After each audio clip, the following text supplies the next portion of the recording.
Hello, welcome to White Hat Riddles. Today we're going to talk about personal security. I'm Angel and this is Krasi.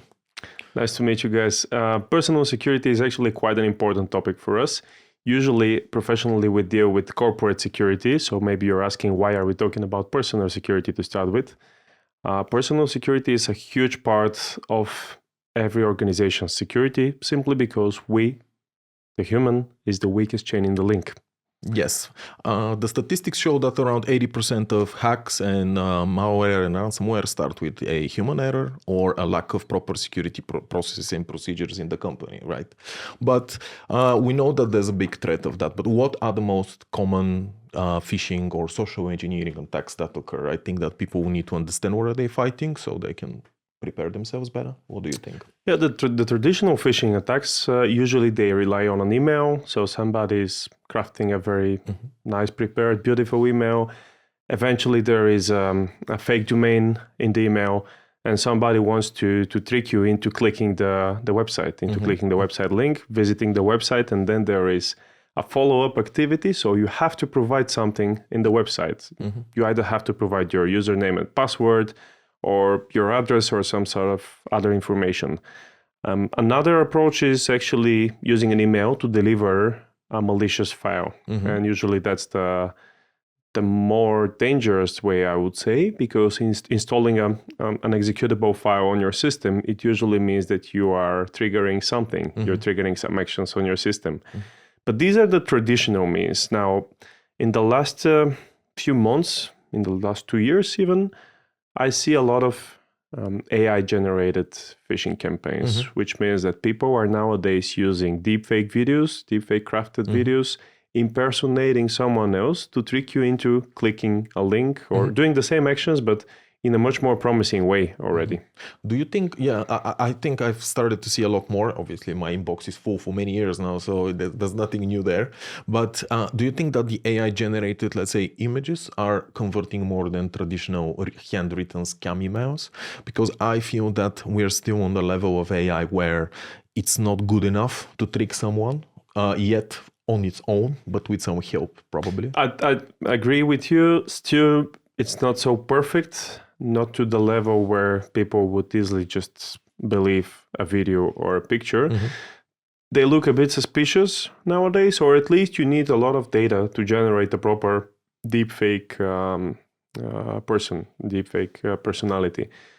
And you need a lot of voice, a lot of video contents, or a lot of images of the person, a lot of computing power, which means that you have to have some GPU cards, maybe gaming cards, at your hand, and you need to use a lot of computing power to produce something very beautiful and something which doesn't look like a fake video. Which means that not many people actually have those resources, even though it doesn't require like a supercomputer, it requires normal GPU, normal graphical user, normal graphical card, gaming card.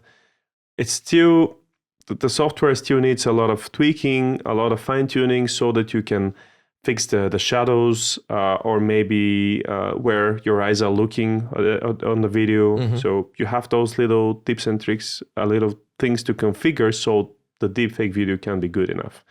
And this means that somebody needs to spend a lot of time to impersonate a specific person.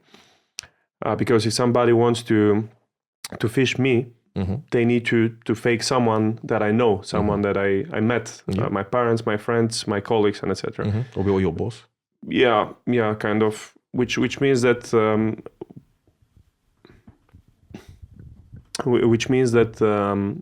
usually you need a lot of time, a lot of energy to configure this one. It's not like crafting a fake email and just sending it to 1,000 people.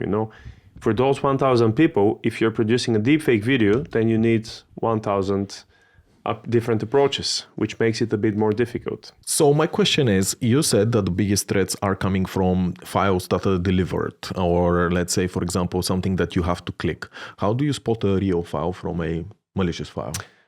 Actually, you cannot, to be honest. When you open the email, the file looks pretty much the same way. It's either .exe, executable file, or usually there is an .msi file, that's for the Windows systems.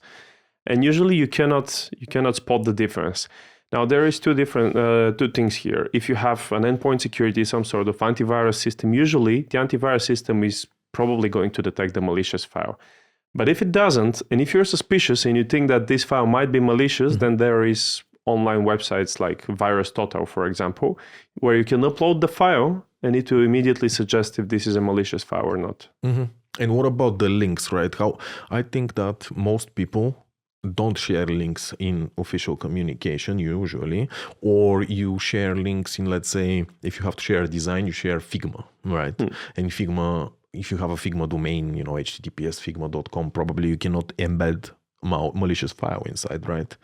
No, not really, but you're going to be surprised how many people are still sharing PowerPoint files nowadays or PDF files. And in the PDF file, for example, you can indeed inject something. Now, in order for this to trigger, to call something on your system, you need to have some flaw, some vulnerability, let's say in Adobe Reader or whatever software, Foxit Reader, for example, whatever software you have to open PDF files. This piece of software, it needs to have some vulnerability inside, some to allow active vulnerability to allow for the execution of the malware. Okay. And how does, let's say I am a manager of an organization. I want to make sure that we don't become a victim of a phishing attack or some form of social engineering. What is the prevention of this? How can we prepare for something like this? The organizations, they usually do something to prevent those cases so that the file will never get to your system. First of all, there is an email inspection, which usually includes inspecting the email for fake domains, fake email addresses, malicious files. This kind of email prevention, email protection, it will already trigger this. It will inspect the contents of the email for you. Now, that's what organizations are doing. But of course, if you use your personal computer, there is no way. So you have to be the one to prevent it. And does it, let's say if I'm using a Gmail, for example, for my own mail, and I log into my work computer, is this an opportunity for a hacker? Let's say if someone has access to my personal email, can he take over a system that I've logged in via email in the browser? Yeah, actually, that's quite a valid way to exploit someone's computer. When you simply have a Gmail or whatever other email client you have in place, which does not inspect the traffic, at least you don't give it permissions to inspect the traffic. That's how the public providers operate. They would not inspect your traffic in your contents in very big detail simply because that's personal information of yours. When you are in the organization, it's easier for the company to inspect the traffic. But when you have your Gmail, there is nothing to inspect the traffic. Yes, Gmail, they have some engine to inspect some criteria, some components, but it's not like a very effective way. So in my opinion, obviously, I'm not sure, they should not be scanning the files themselves. They probably might be scanning the emails, but I think that if you scan every single PDF sent on Gmail, you need so many data centers for something which is just, especially in a personal email setting, this is not a viable thing for Google themselves because Gmail free for personal. Actually, they do provide some scanning simply because when you are transferring a file to someone else, you are uploading the file to the Google server to start with. So they need to make sure that no malicious files will be stored or transitioned using their servers. It might be that the file will actually try to exploit Google, the server of Google. Okay, so makes sense. Yeah, that's the other thing. So they are doing some inspection, but it's not like in-depth inspection. If you have like a third-party solution, it's gonna provide much deeper, much more thorough inspection. Okay, it makes sense. Now, it's humans. We're talking about the way that humans are insecure. How does the psychology of a person play a role in cybersecurity or in hacking? What do you target? When a hacker is thinking about a target, what, let's say, are weaknesses in psychology that usually lead to being hacked? Social engineering is all about exploiting the weak points, the weak components in the human nature.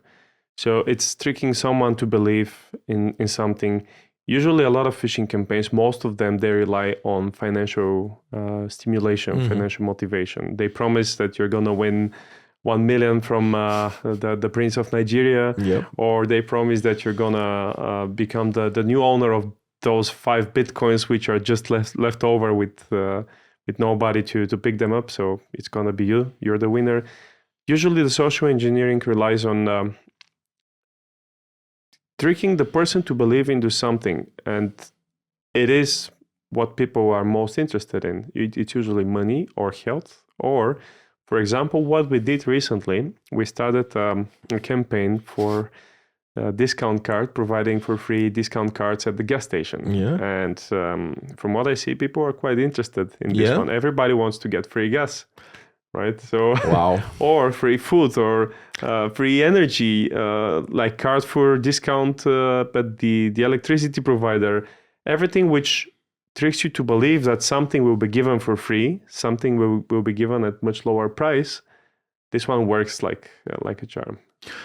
That brings me another question. Do you think that economic status would have an impact on the efficiency of scams? Let's say you said FIO, for example. I actually read the phishing campaign, right? It does seem that this is targeting people who would care about a small amount of money. It's not that big of a promotion, right? Do you think that, let's say, people will be more scammable, let's call it this way, if they are in a non, let's say, satisfactory economic situation? I think so. Yeah, definitely. If you compare countries or different families, let's say, definitely the members of one family, the members of the poor family, they will be much more willing to win something or to take something for free.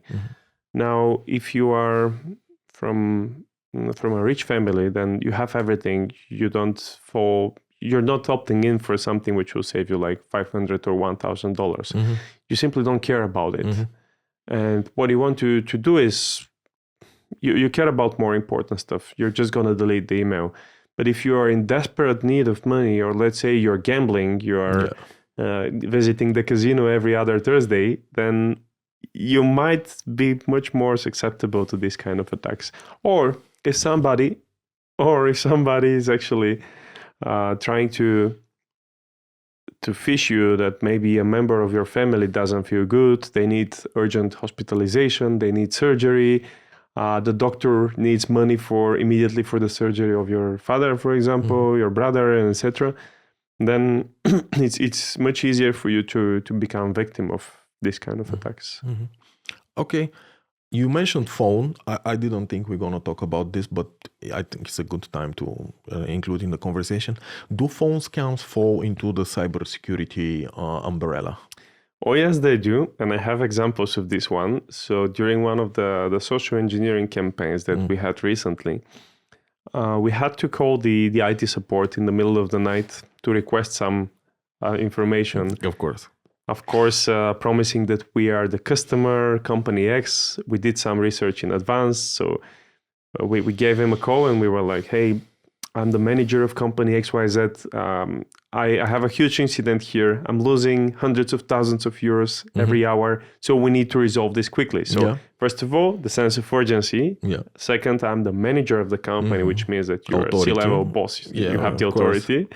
And then third one, this person was sleeping. It was 3:30, 4 a.m. in the morning. So this person was sleeping. He was on duty. He was the engineer on duty, but he was sleeping. So we hope that he will not be so suspicious, or he will be sleepy, not checking the facts in detail. But this person, actually, he was quite good.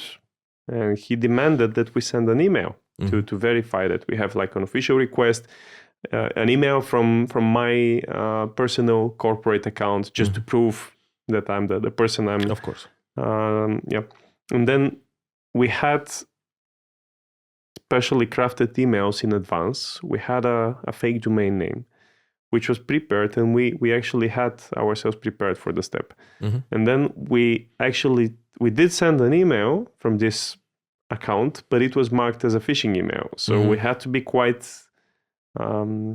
adaptive and creative. So immediately in just a minute, I just created a Gmail with the same first name, last name as the person I was impersonating. Yeah.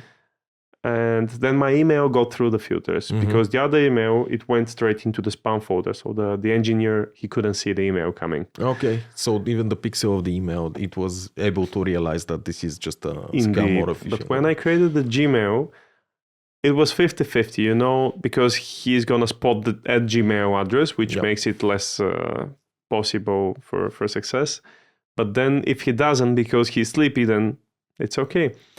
And he didn't quite get it. I mean, at some point he did, but it was already too late.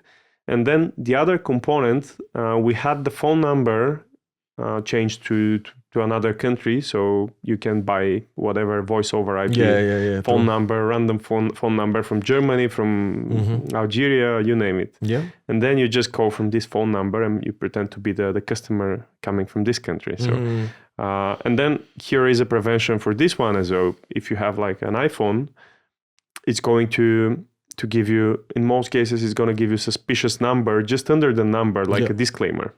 Yeah, it does. But if the person is sleepy at 4 a.m. in the morning and he doesn't see and also he's like in panic because you already woke him up with something important. And then this person refused. He didn't give me any information. And I was like, okay, now listen, give me your names. I'm going to write it down. I will provide in my report to your manager that you haven't been very helpful and you didn't cooperate at all, which means that I'm losing millions because of you. Yep. And I'm gonna let your manager know about this one. And I'm gonna do it right now in the middle of the night. I'm gonna call your manager because you're not doing your job. Yeah. And then this person said, okay, listen, I cannot give you the full information that you're requesting because I was asking if what traffic is permitted to access the systems, what IP addresses are whitelisted. Okay, so you're asking for something not for access, but you're asking for I was asking information. just to give me some information so that I can like prepare my access for the actual testing campaign. Yeah. I get it. And he told me, I cannot give you the full information, but I'm just telling you that he didn't give me the information. And I said, okay, at least give me if this and that and the other address are permitted to connect, which means that I'm connecting from random IP addresses. And if they are, that means that there is no firewall protection. It means that everybody can connect to those systems. And this person told me, I cannot give you the full list of permitted systems to connect, but I'm telling you that those 3 systems which you gave me, they are allowed to connect. And I was like, thank you very much for the cooperation. Yeah, I'll send you a very good email. I promise you that. All right. Yeah. And before we said about Gmail, right? One thing that you need to obviously do when you're hosting multiple devices is constantly input your password, right? So the password question, the password topic is very, very I think combative, or I don't know the precise word, but people have different opinions about this. How often should you change password? Should you actually use your personal passwords at the company PC, and should you use the company password on your personal PC? So what do you think of this? What are the best practices in password management? I hear a lot of experts suggesting that you should never use autocomplete password and auto-login. So you have to always enter your password. You're not supposed to save passwords. But I have quite controversial opinion on this one, because saving your passwords, it means that you're not inputting your password every time. Which on the one side means that you're not changing your password quite often, probably, but also it means that there is a smaller chance that somebody is going to intercept your password. So every time when you're entering your password, somebody can somehow read your password. It might be a keylogger on your system, or it might be if you're visiting a website without strict transport security layer enforced, then somebody can eventually sniff your password if you're connecting from the wireless of the cafeteria. But at the end, I think you should never use the same passwords for 2 different websites or 2 different applications. You should create one for each, and then your personal passwords should be very different from your corporate passwords. And for both, I would suggest using a KeePass manager, password manager. It could be KeePass, LastPass. There is a lot of them on the market. Some of them are iOS native. Some of them are better suited for Windows systems. But whichever the password manager is, you should definitely use some password manager and then auto-generate passwords. These passwords can be like 12, 14, 16 characters complex with special characters, but make sure you have different passwords everywhere. Are these passwords, let's say, I think we use KeePass or some other thing on my personal PC. I think it's 256 bytes or something like this. How do you measure the strength of a password? There is an auto-generator. Usually the auto-generator is already giving you strong enough password so that you don't have to worry about this one. But yes, indeed, the bigger the password, the more complex it is. And there is also different encryption methods, but like IS-256, for example, is one of the most widely used. However, as a generic user, you're never gonna know the difference between one or the other cipher. You're just gonna see usually the password generators, they have like a complexity scale. So when you enter your password is showing you how complex is the password. Okay. Well, I can tell you that the question online from the people who are not in cybersecurity will be, okay, I put all my passwords in KeePass. How do I remember my KeePass password? How do I store it securely so I don't forget it? And also, is it not a bigger problem to consolidate all of your passwords? What if someone finds your KeePass password? So on your first question, I have a great idea. You write down your password on a piece of paper. You put it under the keyboard, and then nobody's gonna know your master password. It's gonna be only for you and the cleaner, because she's picking up your laptop every time when she's cleaning the desk, so she knows about the note.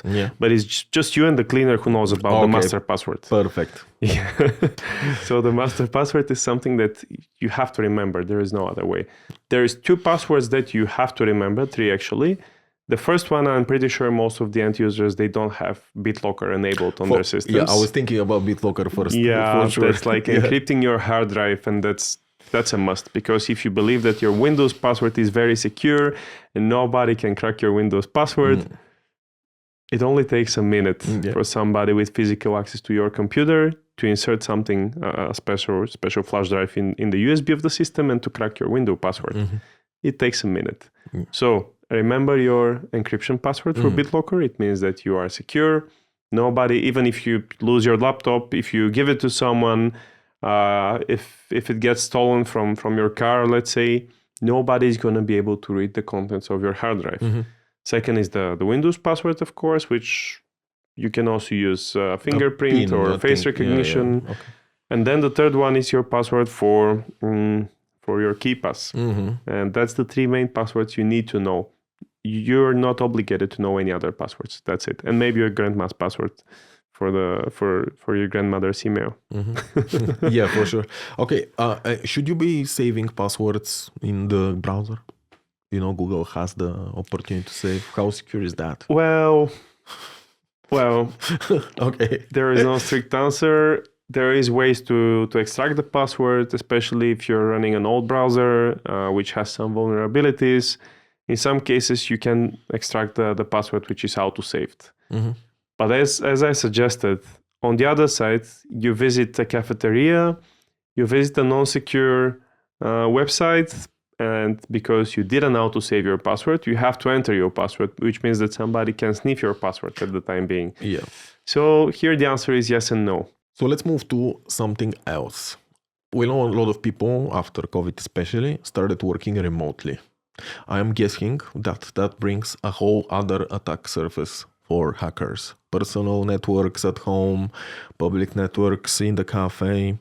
What are the main ways that this can be exploited? How can we protect ourselves when we are not actually working in the premises of the organization?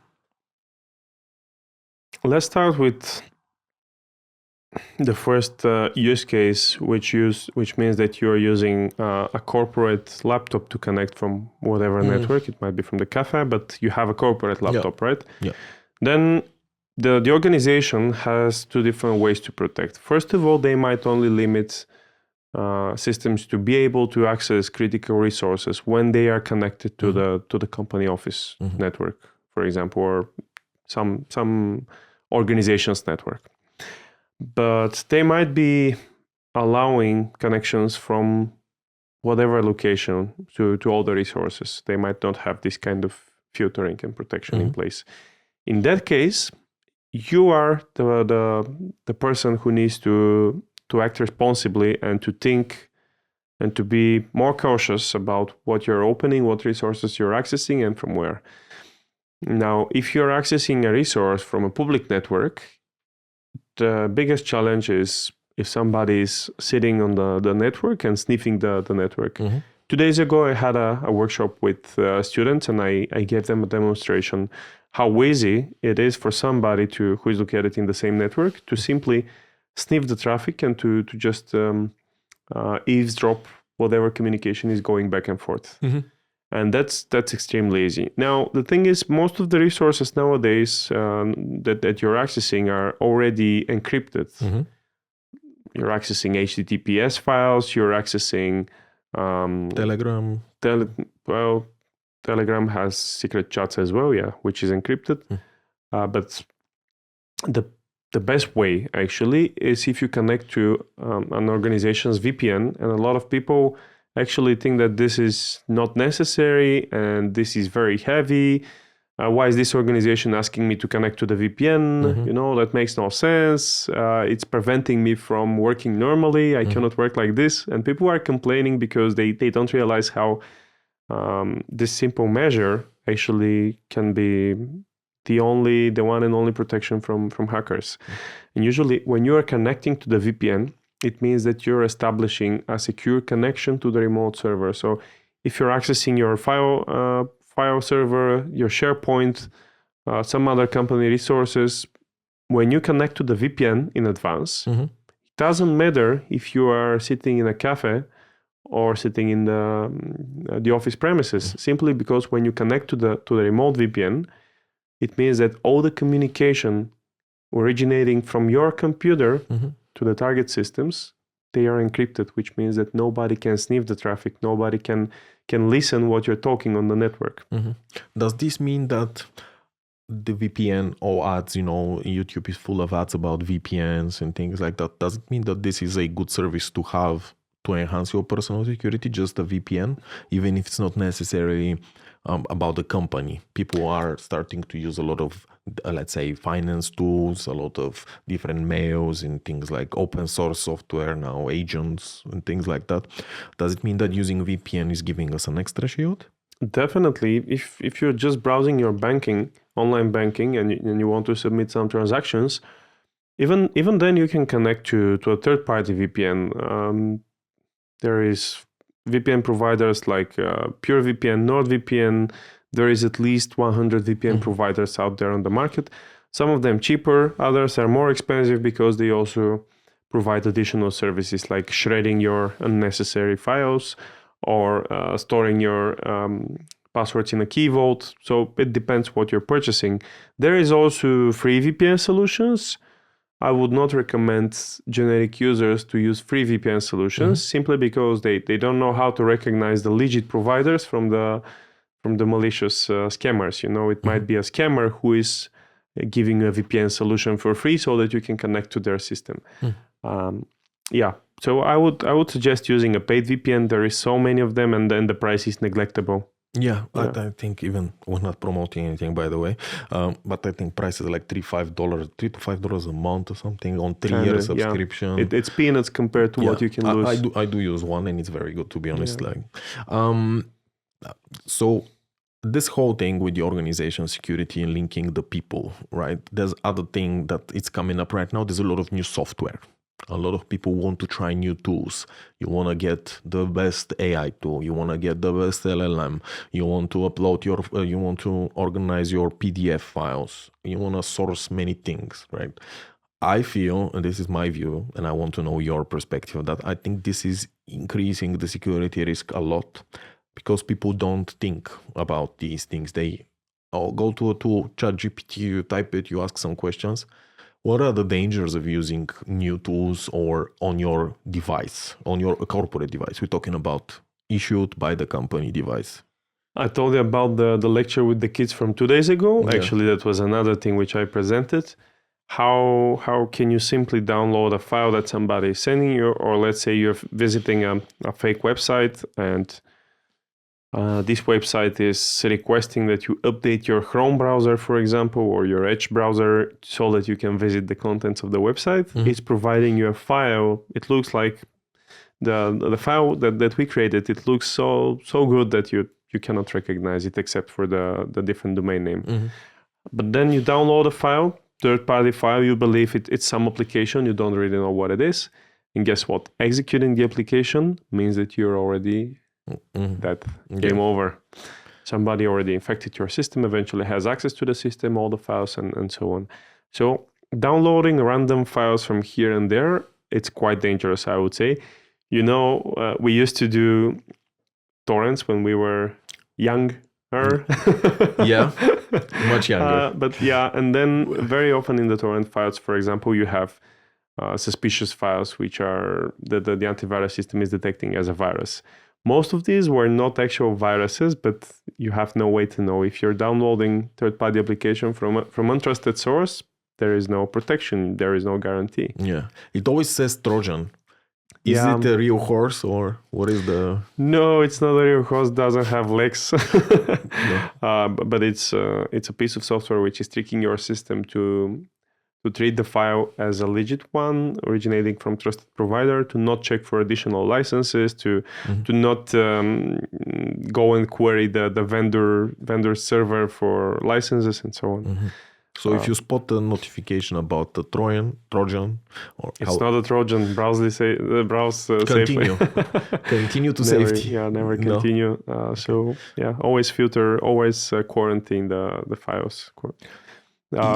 And then there is something called uplisting, application whitelisting, basically. So this one allows you to predefine a list of software applications that you can run on your system. And that's especially useful for organizations, but also as a user, you can predefine a list of approved software. So even if somebody else is trying to install something on your system, maybe to enter your system on a later stage, somebody gets access to your computer, they want to install a keylogger so that they can monitor your activity, turn on your webcam, monitor your keystrokes, then they will not be able to do it because you have application whitelisting protection and you have a predefined list of software. If somebody wants to install something else, then they need your password. Okay. A lot of organizations use AnyDesk, for example, to manage different types of computers, for the admin to have access to your computer. Is it possible to be hacked through AnyDesk? It's possible to be hacked through any software out there, considering the software has vulnerabilities. That's why you always have to run to the latest version of specific software. But AnyDesk can be exploited in a way that can be exploited using social engineering scams. Usually somebody calls, they pretend to be from the IT support, they want you to do something on your system, or they want to modify the network settings because there is a change in the organization. Yeah, and then they're asking you to provide them access to AnyConnect. Using AnyConnect, they can already download files from your system. They can see what information you have on your system. They can make configuration changes so that they can connect later. And pretty much they can do anything with your system. Yeah. So it might be a bit more dangerous if you have a phishing campaign in place as well. Yeah.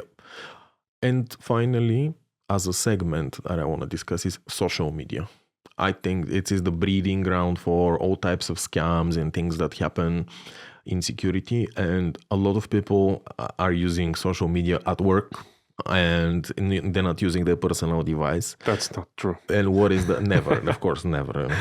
What is the steps that you can put, even as a, let's look at it from the organization's perspective? What can you do to prevent people? You cannot prevent them to use social media, but what can you do to prevent them from exposing the assets of the company? You actually can prevent them from using the social media. You cannot deny, you cannot forbid the social media usage. But what we used to do in the past, we were rate limiting the traffic. So whatever goes to Facebook, Instagram, Twitter, and so on, you are limiting the bandwidth. So it takes like 1 minute for somebody to connect to Facebook. That's nasty. Which means that you're never going to use it. All right. It's not denied. Let's make it clear. Of course. It's just way too slow for normal usage. Back in the day when we were using MySpace, there were no pages at all. Yeah, but in general, I think social media, except if it's not required for, let's say, because for me and you, it's required for, let's say, marketing initiatives, 100%. Posting content. But if I'm an engineer, if I'm the financial guy in the organization, these resources are not required. So you can simply disable the access to the social media on the corporate laptop. Now, on your personal laptop, you're free to do whatever you want, but usually you cannot use your personal laptop to connect to the company network. So you already have some layers of protection. What else you can do to limit the exposure of the files? The organizations, they can apply configuration on their systems so that files cannot be copied, files cannot be, screenshots cannot be taken on the system. You cannot access specific file systems. You cannot make configuration changes on the system. You cannot visit specific websites. You cannot upload or download files. You can apply specific configuration measures, which are of course tailored to the needs of the organization, because every company has a different need. Yeah. What should someone do if they get hacked as a person? Not as a company. We discussed last time that you need to report somewhere. But what do you do when you get hacked as a person? Run. Run where? You have no money. So it very much depends. If, let's say, you're hit by ransomware and your files are just getting encrypted, then the best thing is to disable the internet connectivity. And then call a friend, call somebody to help you, somebody with more IT knowledge than your own. What else you can do? Unfortunately, there is not many things that you can do. So better make sure you have antivirus protection. At least to start with, you have some proper email filtering so that you don't get hacked. If you get hacked on your personal computer and there is no security measures in place, really there is no way for you to know that the cleanup activities afterwards are successful. So it means that in most cases you have to reset your system. You have to reinstall your system from scratch just to make sure that everything is clear and there is no leftover malware on your system. Now, in some cases, it might be a bit hard to spot that you are hacked. There is some crypto malware which usually takes computing resources from your system. It doesn't necessarily do something bad with your system or with your files. It's just using your computing power. And then your system starts getting slower. Your internet connectivity might be slower at some point. You pay more for electricity, I guess, because the machine is working on... You're not going to spot the difference, to be honest. No? Okay. Not really, no. I mean, your laptop cannot consume that much. Now, if you have a mining farm, then that's a different story. But then it's just going to be the video card. With a normal computer, you're never going to spot the difference. Yeah. Makes sense. And should you report personal hack somewhere? Yeah, you can report to the corresponding agency. Every country has an agency which deals with cybercrime. But this is very specific to the country. In Bulgaria, there is a cybercrime unit which accepts this kind of... accepts your apology. Okay. And now, the most important thing now in personal, let's say, I would say finances and security is the switch to using more mobile apps for banking. It's no more going to the bank. It's no more calling the bank for transfers and things like that. The so-called neobanks, right? Now, I had recently have the fear that I've lost the password of my bank, right? I use a new online bank. And then But obviously I wasn't hacked. I just was trying to scan my face with my headphones on. It just blocked me after the 8th try, but let's ignore that fact.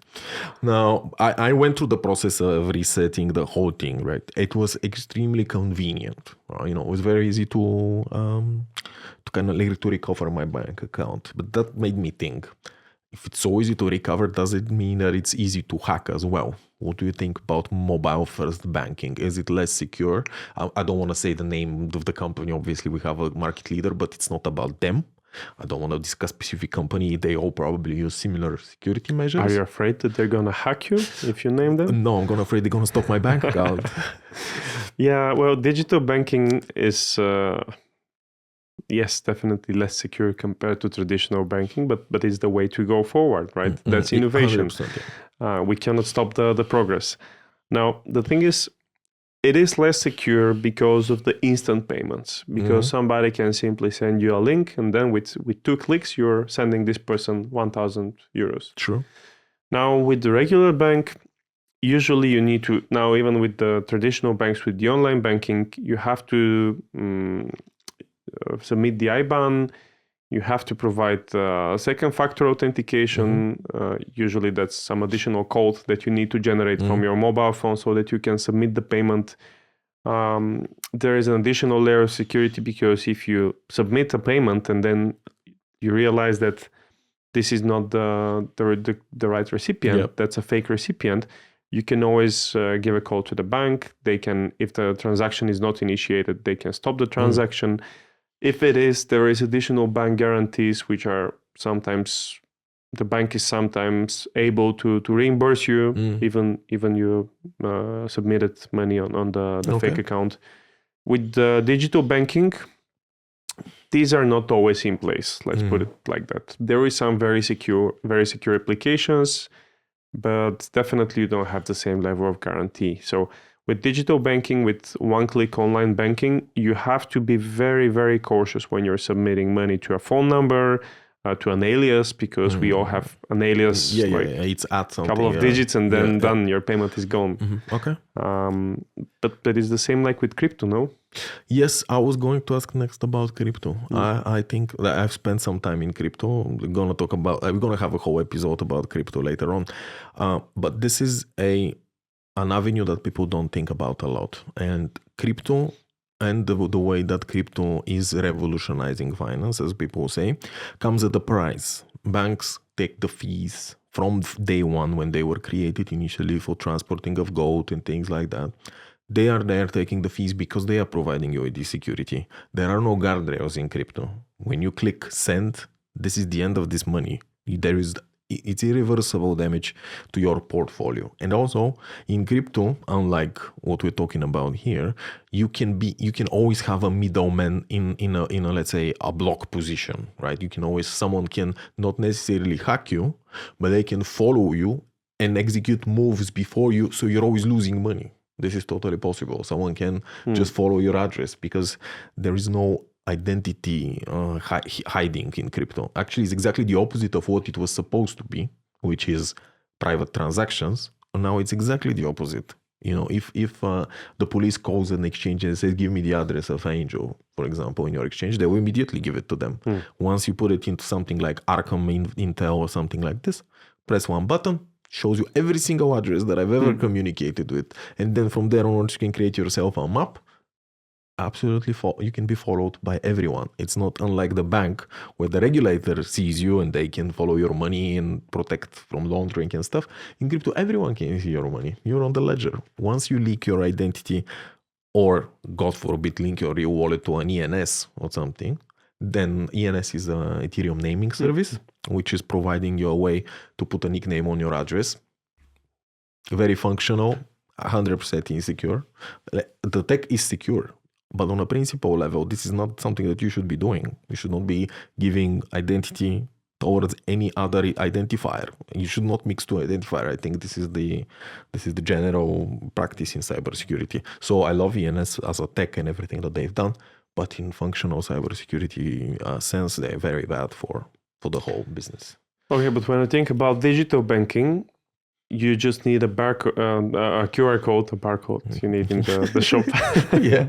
You just need a QR code to submit money to someone, right? Yeah. So this QR code can be changed with malicious one, which is pointing to the wrong address. Yeah. But even on the, let's say, a bank account, let's say an IBAN, it's been provided by someone, right? Let's say your accountant, a partner, there is a trace of that. Usually in crypto, you're communicating with people in a distributed nature. You're either in a project together, you see a, how do you call this, trading pair somewhere, and then you engage with a smart contract. You're not engaging with an entity. A smart contract can be written by anyone. Therefore, there is no one taking the responsibility. If something happens, the smart contract has been written by someone who did not link their ENS. I can tell you that for sure. So then you can never find these people. So you miss the link, the investigation link, let's call it this way, for if you're doing some proper forensics afterwards. Now, depending on which side you're on the brighter side, I think Chainlink, one of the companies for analysis, has managed to completely reverse some transactions, which are through Tornado Cash, which is the mixer for if you want to launder money, essentially, or do the real, what's the name? Incognito transactions, let's call them this way. If you use Tornado Cash, you put one transaction, it goes into a pool of 1,000 or 1 million transactions, however many there are right now, and then it spreads it from the whole pool. You don't know who is the input of the transaction. It mixes all of the transactions in one hash. And then you can then do the secret thing, the incognito transfer, but also you can launder money, which is debatable which one is more than the other, right? Now, this thing is to an extent a protection, but at the same time, some governments have forbid it for the obvious reason that you can launder money or you can, steal money, So that's why I think crypto is a double-sided how do you call that? It's a double-sided edge or double-sided sword, however you want to call it, because it's. I think the idea is very good. I think the execution so far has been very poor, and also the whole infrastructure of being publicly linked to money is a very bad idea. Yep. In cybersecurity, we always have this balance between usability and security. So the more modern society we are, the more innovative and the more we prosper as a society, it's going to be easier and easier. Everything related to our daily life, like payments, shopping, taking care of your car and bills, it's going to be one-click thingy. From now on, that's going to be the new normal. Yeah.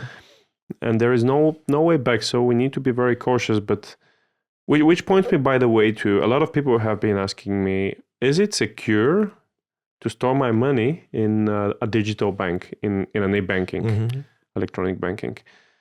Because people are always asking, okay, the bank has guarantees of the up deposit. To 250. Yeah. But with the digital banking, that's not like that. They're going to steal my money. What if they bankrupt? Actually, they do have the same deposit protection, simply because they still rely on traditional banking infrastructure to store your money. So you still have an IBAN, you still have an account in some bank out there in Malta, Estonia, Lithuania. So you still have like an official bank account. So even if the organization managing the platform will bankrupt someday for some reason, you still have your money. You still have a way to return your money. By the way, we're going to have a separate episode on payment threats. So in this episode, we're going to go in much more details about payment security, what we should be cautious of, how to recognize fake IBANs and so on. I think this is the biggest one right now with the fake IBANs. I've heard about it here in Bulgaria and also in the UK. I've heard about something like this. My auntie told me that she actually called one. I was very proud of her. She said that she realized it at the moment that there is a change. She's a head accountant of a big company, and then she's like, I immediately called the guy and he said it's not his. And I immediately asked her, okay, and what do you think is going on right now? She's like, I don't know. And I say, well, someone is reading your emails. You need to figure it out. You know, she's like, oh, I need to call my manager, stuff like this. Because if is it not true that if someone is able to send a fake email with the IBAN, that means he needs to be monitoring the communication live. Let's say, how else would he know what is the right time to send this fake email, for example? Yeah, usually he compromised one or the other side, either the recipient or the sender. And they have been monitoring the email communication for, let's say, a couple of weeks, and they were waiting for an invoice to be sent, and then they intercept in the right time. They delete the official email, and they are sending another fake one because they know the recipient is waiting to receive the invoice, and it's just the right time, and then they do the magic. And when you pay, actually, they have multiple other bank accounts because they need to transfer the money immediately to another bank, then a third one, and so on, until finally it gets to the bank where the money are withdrawn immediately and using a fake ID. You never have the official account registered. The official user, it's usually somebody else's ID card that they use to register the account, which means that it also takes some time until you report it for the bank to close the account. Or usually, they're doing something else, the malicious guys, they also register bank accounts in third-party countries, which they have very poor security in the banking system. So everybody can just go and register whatever bank account without too much additional information about himself. And some countries, they would never chase the malicious guys. They don't have the power, they don't have the resources to go and chase the bad hackers. Simply, there is so many bad hackers in some countries that the government is impossible to chase them, you know. Plus, I think if you have a normal distribution of criminals, let's call it this way, if you have a lot of hackers, that would mean that you have a lot of other criminals as well. Probably the country is in dire straits anyway, or traditionally supporting, let's say, hacking, or let's say more, what's the name, frivolous foreign policy, let's call it this way, without talking about specific countries again. Last thing that I wanted to ask you, probably many other people in Bulgaria have started receiving a lot of fake calls. Something somewhere in the country has probably leaked, and all of our information is somewhere on the internet, right? What is the danger of these calls? They usually pretend to be, this is a training, this is a product, this is something like this. We should actually record a full phone call with these people. I think this is a good idea, but I've never went to step 2, I'm immediately closing, right? But what is the danger there? To start with, are we talking about the AI calls? Because we see a lot of these nowadays that's as the well. one, that's the one. Yeah. So calls to invite an AI bot is calling requesting. So some of these are legit, by the way. Yeah? Yeah. They are, and they are experiments.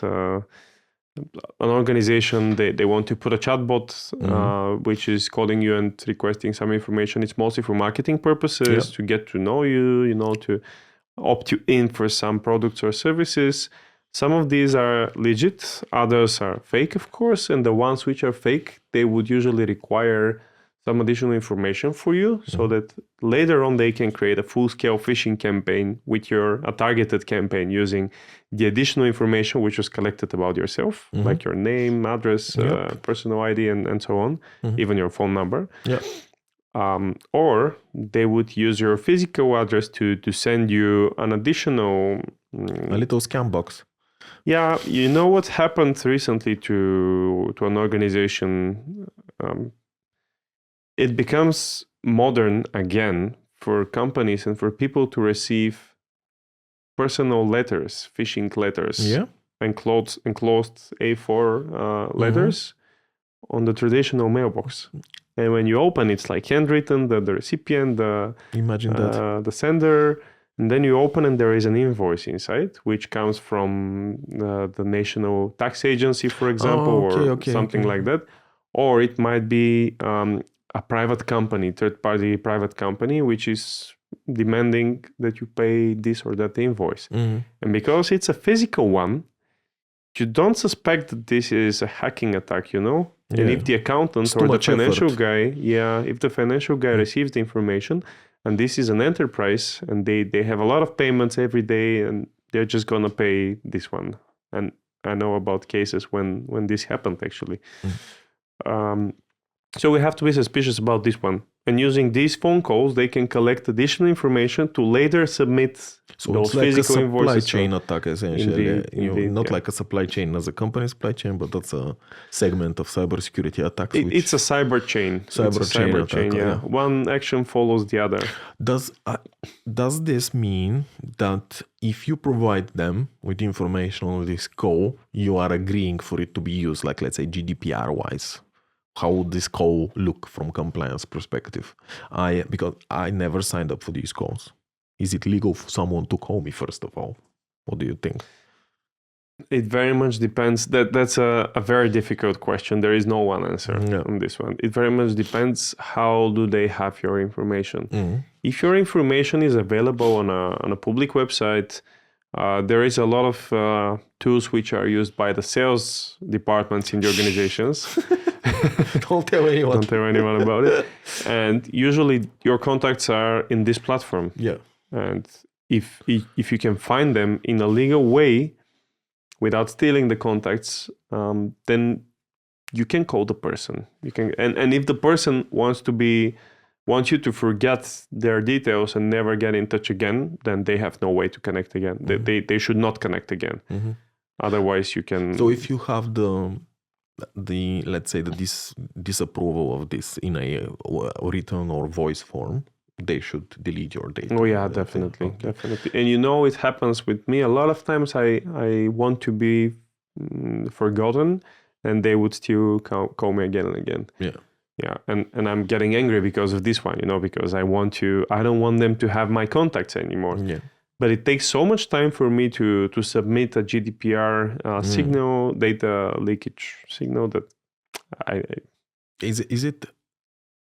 Is it possible for you to check if your phone is leaked somewhere?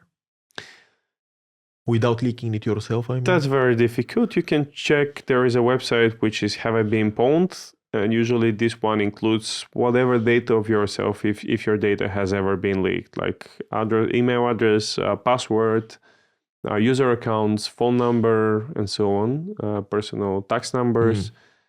But that's international platform, so it's not the most, let's say, trustworthy way to know that your phone has been leaked somewhere. Plus, I guess a lot of the distribution is happening on the dark web. So you need some special tools to check. You can hire a company like SoulCyber to do research on that. Very good guys, I heard about them. I heard they're the best. They're the best, okay. Let's finish up with something like a quick advice, I would say. If you have to improve your company's security via improving the personal security of the people that you work together with and your colleagues, what would you do? For example, if I had to recommend, someone would immediately be the password manager and two-factor authentication. That would be no way to start a working day if you don't have this. These are just your coffee in the morning. You need to have these things, otherwise anything can happen. If we're talking about personal devices and corporate devices, then for the personal ones, yes, I would suggest multi-factor authentication. It eliminates 80% of the possible attacks, and it's so easy to implement, using a password manager, using BitLocker to encrypt your communication, using a VPN to encrypt your communication in transit. These are using an antivirus system on your system, on your laptop, for example. These measures, they take like a couple of hours to implement, and they can remediate maybe 80-90% of the malicious attacks. And then as an organization, I would make sure no personal device can connect to the corporate network. Not at all. Just leave the company laptops, the company mobile phones. Let them connect to the network to access the required resources. But I would never allow for a personal device to be connected to the company network. Now, a lot of companies, they don't have the required, let's say, budget knowledge how to do it. They don't have experts in-house. Then you can at least create an official company policy, what is allowed and what is not allowed. And then if something happens, it's already it's already employee's responsibility if they don't follow the policy. I've seen people bringing personal laptops in an organization, even though it was forbidden. But tomorrow, if something happens, then it's this person who is guilty. This person takes the responsibility. Mm-hmm. And finally, what is the price of this piece? I'm not talking about expensive programs, let's say vulnerability management solutions and things. What is the price to secure in this way that we are recommending, like let's say an organization of small organization, 10 people? Is it expensive to set up these processes and things? No, not necessarily. If you have like a knowledgeable expert, then they can do it for, let's say, a few days time, which is definitely not so expensive. I mean, it's peanuts compared to what the organization is probably winning, is profiting. So I think it's the 80-20 approach. You can spend a few days with a cybersecurity consultant to help you with your basic cybersecurity measures. And you don't necessarily need to invest hundreds of thousands of euros, You can do the 80% things which are going to protect you from the... you can do the 20% protection measures which are going to protect you from the 80% of the attacks out there. Yeah, makes sense. I feel that a lot of people need to look into cybersecurity, not so much in detail, but the surface level of cybersecurity, what we exactly talked about today. And they can drastically improve the whole posture. I also, every time that I talk with people who are from, let's say, previous generation, our parents' generation, right? They love to hear about cybersecurity. Every time that I tell them, this about the password, this about email, then, tell me more. They're not disinterested, but they don't naturally have it. You and I, we're not the good examples because our LinkedIn and our social media feed is only cybersecurity, AI. I'm 100% sure these are the only topics that we see online. But for these people, it's not like that. And I feel there needs to be a more structured effort, even on a government level, to be completely honest. There needs to be education in school about these threats. You finish school, you're 19, you go there, you go on a first job. What do you know? So 2 days ago, when I was providing the training for those children, one of them was, I think, 13, and he had more cybersecurity knowledge than 90% of the grown-ups. A future hire, I see. A future hire. I actually asked him to send me a CV. All right. Well, just tell him, hack this website. We're changing it anyway. So, but still, there was people in the audience, kids in the audience, which didn't exactly know what I'm talking about, and they were still quite surprised to see all my phishing campaigns and the fake links and websites which I was showing them.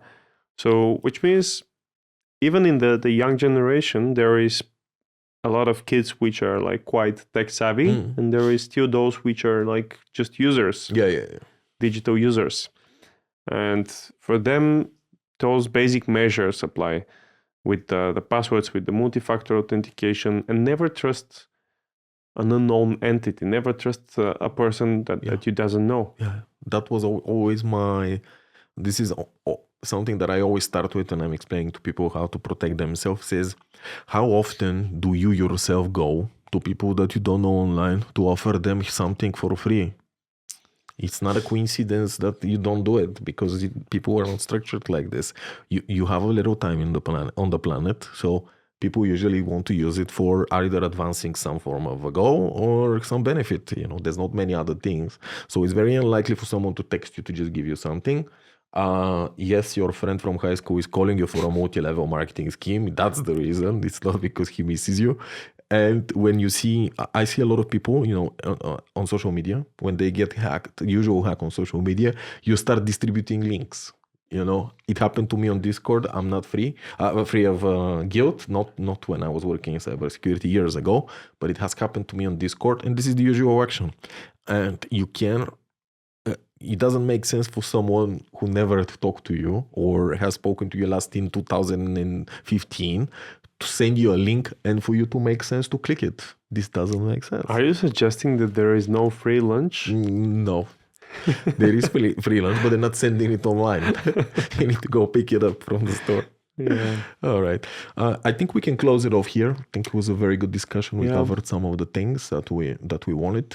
I'm definitely planning to have a episode on crypto from the user's perspective. We do have some people that we want to invite for the organization's perspective, for the enterprise security. Smart contract audits, very interesting to see what people are doing in these more complex environments. Also extremely dangerous. Smart contracts, unless they're in a private network, also can be read to an extent. Obviously, there's encryptions and things like that. Not necessarily every single contract is public, but you can assume that everything that has Web3 in it is accessible by unknown third parties. So that's why you should be very careful with this. Yeah, I think we covered most of the personal security matters. I would be happy if you guys in the audience drop your comments about what you want to see in the next episode. If you ever had some maybe cases that somebody hacked you or somebody was sending you a phishing link, a phishing email, let us know how they did it and if you actually clicked something and what was the results. I hope you didn't. I hope you didn't lose your financial properties or any personal information.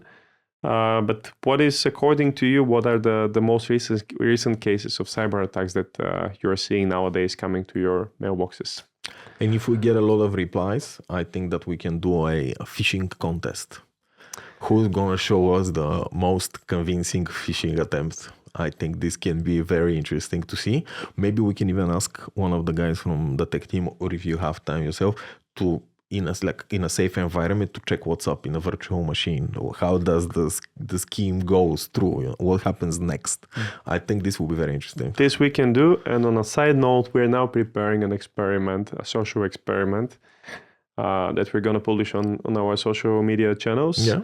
Quite interesting one. It's using random email addresses, Bulgarian email addresses, which were leaked on the open internet somehow. I'm not going to reveal any more spicy information, but we are now using those email addresses to send them a phishing website, which is very carefully prepared and is promising something if you click and provide information. And we're going to examine the results and show you what it looks like. Nice. Soon, pretty soon. Okay. I mean, I'm waiting. Good that I don't know, and I have the habit of clicking websites. So thanks for everyone joining. We'll be with you soon with another episode, and we have a lot of teams prepared for the next ones, a lot of interesting guests. As Krasi said before that, if you have teams that you want to see, if you think that some of the topics needs expanding on, I'm more than happy to record another episode. Plus, text on social media if you need anything, or if you want to be a guest yourself, of course. That's it from us for today. Bye from me. Stay secure and never click the links. Have a good one.